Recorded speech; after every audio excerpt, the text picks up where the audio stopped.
किसानों का आंदोलन लगातार जारी है, जिसके चलते टिकरी बॉर्डर पर किसानों द्वारा जोरदार प्रदर्शन किया गया। इस दौरान बहादुरगढ़ से बुल्लट पहलवान वीरेंद्र ने कहा कि सरकार को यह तीनों कृषि कानून वापस लेने होंगे। अगर जब तक सरकार यह कानून वापस नहीं लेती, तब तक किसान अपनी मांगों को लेकर अटल रहेंगे। देखिए हमारी इस रिपोर्ट में। किसान एकता जिंदाबाद, किसान एकता जिंदाबाद, भारतीय किसान एकता जिंदाबाद। मैं दिल्ली के टिकरी बॉर्डर पे मौजूद हूँ। मैं किसानों से जानना चाहूँगी, जैसा कि आज उन्होंने भारत बंद का आह्वान किया था, तो किसानों से जानना चाहूँगी कल भी जैसे कि छठे दौर की मीटिंग है, अगर कोई भी सरकार मांग नहीं पूरी करती तो आगे उनकी क्या रणनीति रहेगी। कल आप लोगों की छठे दौर की मीटिंग है सरकार के साथ, अगर सरकार फिर भी कोई आपकी मांगे नहीं मानती तो आगे की क्या रणनीति रहेगी। हमारी आगे की रणनीति होगी जो ये संघर्ष के इसको पक्का करके रखेगा। हमने गाँव बसा लिया है, जो हरियाणा के जो भी बॉर्डर थे हमने उसके ऊपर गांव पक्का बसा लिया। हमारे जो बहने भाई आए हैं उसने पक्का चूल्हा लगा लिया है, और जितना देर हमारी पूरी मांग नहीं कर देगा मनेगा और सारे कानून वापस नहीं लेगा, उतनी देर हमें अपना जड़ा गांव छोड़ के नहीं जाएगा।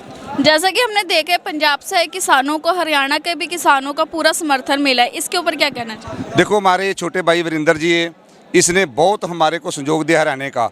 हरियाणा में इसका पूरा नाम चलता पहलवान वीरेंद्र सिंह, इसने बहुत बड़ा सहयोग दिया। हम 28 तारीख को पहुँचे हैं और पकौड़ा चौक में, उसे इसने पूरा फ्री लंगर लगाया, पूरी सेवा कर रहा है। हरियाणा का हमारे भाई जो छोटा भाई ने बहुत बड़ा सहयोग दे रहा है, हम उसका ऋणी है और उसका स्वागत करते हैं। कि आज भारत बंद का आह्वान दिया गया, अगर भारत बंद से भी कोई हल नहीं निकलता तो आगे जब प्रधानमंत्री, देश के प्रधानमंत्री को भारत बंद भी नजर नहीं आएगा तो फिर किस चीज का प्रधानमंत्री है। भारत का ही तो होगा, भारत का ही तो प्रधानमंत्री है ना। जब उसको भारत बंद ही नजर नहीं आएगा तो फिर ये तो विनाशकाले विपरीत बुद्धि वाली बात मैं बोलूँगा, और ये नजर आएगा आज का भारत बंद है।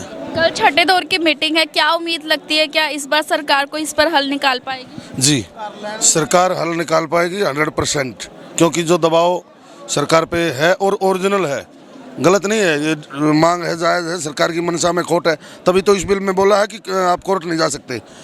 सरकार ने आज तक जितना बिल पास किया, जितने भी बिल पास किए, सरकार ने बोला यदि आपको गलत लगता है तो आप कोर्ट में जाइए, जमीन अधिग्रहण हो या और अन्य जो भी हो। अब इस बिल में ऐसा क्यों किया कि आप कोर्ट नहीं जा सकते, सिर्फ तहसीलदार और एसडीएम तक जाओ, उसके आगे नहीं। तहसीलदार एसडीएम के पास मान ले गए एमएसपी के खिलाफ कोई केस लेके हम वहाँ गए भी, तो उसको तो एक बीजेपी का विधायक फ़ोन कर देगा कि कोई सुनवाई नहीं करनी, वो फेंक देगा फाइल। इसीलिए ये जो सरकार की मंशा में खोट है कि कोर्ट नहीं जा सकता किसान, ये भी गलत है। ये चीज़ भी वापस होनी चाहिए। और रही बात सेवा पानी की, तो सेवा पानी की तो जिस दिन ये यहाँ पे शाम को आए थे, हमने उसी दिन से 4 तंदूर और तवा पूरा, मतलब 5-6 हज़ार आदमी डेली नया गांव चौक पे 2 किले में टेंट लगा रखा है, सो रहे हैं वहाँ, गदेले उदेले सारी सुविधा है, और दिन रात चाय पानी वहाँ चालू है। और जितने दिन तक रहेंगे हम उतने दिन तक अपने भाइयों की, और भी मेरे भाई आए, पूरा हरियाणा सेवा में फिर खड़ा हुआ, तो जितने दिन तक रहेंगे उतने दिन तक हरियाणा छोटा भाई है, पंजाब बड़ा भाई है। जब बड़ा भाई छोटे भाई के दरवाजे पे आता है तो सेवा करने का फ़र्ज़ बनता है, ये हमारा फ़र्ज़ है। ये हम कोई, और ये एक पंजाब के किसान का नाम भी यदि इस बिल में वापसी होती है तो स्वर्णिम अक्षरों में लिखा जाएगा। पूरे इंडिया के किसानों का भला है इसमें, अकेले पंजाब का नहीं, ये पूरे इंडिया के लिए खड़े हैं। और अब धीरे धीरे आप देख रहे हो हरियाणा भी पूरा खड़ा होने लगा। तो इन्हीं बातों के साथ मैं तो यही कहूँगा कि इस जिद को छोड़े मोदी जी और अमित शाह, उनके साथ एक गड़बड़ बन गई। उन्होंने पढ़ाई कर रखी थी हिंदू मुस्लिम को लड़ाने की और गोली मरवा दो, फिर पढ़ाई करी, कोर्स में पास हो गए, फिर पढ़ाई करी कि हरियाणा में 36 बिरादरी को बढ़वा दो, आरक्षण का झगड़ा था, और गोली मरवा दो, वो पढ़ाई में ही पास हो गए। अब 2 चीज़ की पढ़ाई तो कर ली, हिंदू मुस्लिम को झगड़ाने की, बिरादरी भाई को झगड़ाने की। अब तीसरी क्वेश्चन आगा सरदार, इसकी पढ़ाई नहीं की। किसान आगा बीच में, किसान की पढ़ाई नहीं की, 36 बिरादरी का किसान बीच में आ गया, जिसकी अमित शाह ने, मोदी ने पढ़ाई नहीं की, इनको कैसे सुलटूं, ये चक्कर खड़ा हो रहा है उनके सामने।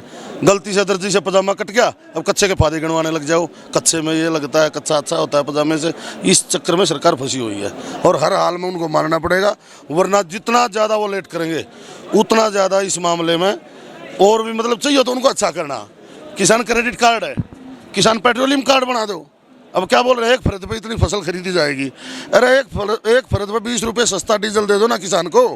1 किले का मालिक है, उसको मान ले साल भर में 200 लीटर डीजल 20 रुपये सस्ता मिलेगा। ऐसे एक पेट्रोलियम किसान कार्ड बना दो, उनकी ज़मीन को चेक करके। कुछ ना कुछ सस्ता तो कर नहीं रहे, ऊपर से कुछ ना कुछ थोपते जा रहे हैं। अडानी अंबानी, एक हमारे दुष्यंत ने आज किसान पुत्र करके हमारी वो करके वहाँ जा घुसा। आज अगर दुष्यंत चौटाला बोल दे मैं समर्थन वापस ले रहा हूँ तो झट से हमारा हरियाणा की तरफ से तो एक स्टेट में जाती दिखेगी सरकार, फिर वो स्टेट में भी होगा मामला।